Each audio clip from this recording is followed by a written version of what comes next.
क्या हमें जीवन में जो कुछ भी मिलता है, सुख या दुख, सफलता या असफलता, वह केवल भाग्य का खेल है या फिर यह हमारे कर्मों की कहानी है जो समय के साथ सामने आती है? कई लोग मानते हैं कि सब कुछ पहले से तय है, जो भाग्य की लकीरों में लिखा है वही घटित होता है। लेकिन क्या वाकई हमारी किस्मत किसी और के हाथ में है या फिर हम ही अपने भाग्य के लेखक हैं? सच यह है कि भाग्य कोई स्वर्ग से टपका चमत्कार नहीं होता, बल्कि यह हमारे ही कर्मों की प्रतिध्वनि है। जो हम सोचते हैं, जैसा हम करते हैं, वही हमारे भविष्य की इबारत बनता है। आज हम आपको एक ऐसी कहानी सुनाने जा रहे हैं जिसमें टकराते हैं दो विचार, कर्मवाद और भाग्यवाद, और इस टकराव से जन्म लेता है एक गहरा सत्य, एक ऐसी रोचक कहानी जो आपके सोचने की नजरिया बदल सकता है। बहुत समय पहले की बात है। एक शांत और सरल गांव में एक मिट्टी के बर्तन बेचने वाला व्यापारी रहता था। वह रोज सुबह अपने गड्ढे पर बर्तन लादकर पास के कस्बों और मेलों में निकल पड़ता। जीवन कठिन था,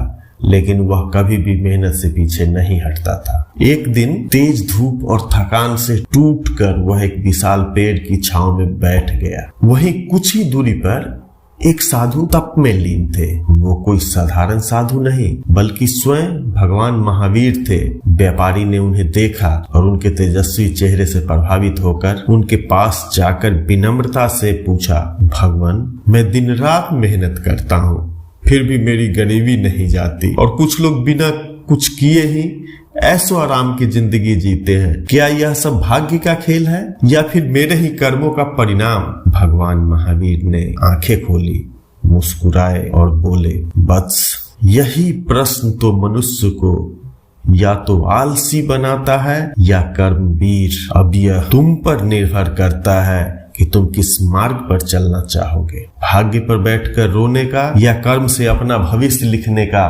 भगवान महावीर ने आगे कहा, मिट्टी का बर्तन तभी मजबूत होता है जब वह अग्नि से गुजरता है। कर्म वही अग्नि है जो आत्मा को परिष्कृत करता है। हर किसी की परीक्षा अलग होती है, लेकिन रास्ता सिर्फ कर्म का होता है। हर आत्मा को तप कर चमकना होता है, यही नियम है।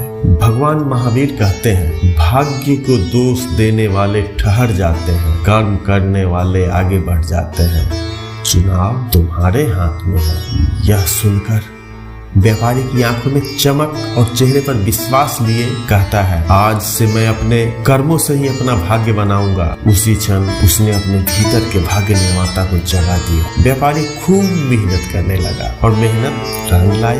लोग उसके बर्तन पसंद करने लगे और खरीदने लगे। कर्म बदले तो किस्मत भी बदल गई। भगवान महावीर कहते हैं, सच्चा भाग्य वही है जो कर्म की छेनी से गढ़ा गया हो। दोस्तों, अगर ये कहानी आपको अच्छा लगा हो तो इसे दूसरों तक पहुंचाएं, क्योंकि शायद कोई अपने भाग्य से हार रहा हो और उसे याद दिलाना जरूरी हो कि कर्म से कुछ भी बदला जा सकता है। धन्यवाद।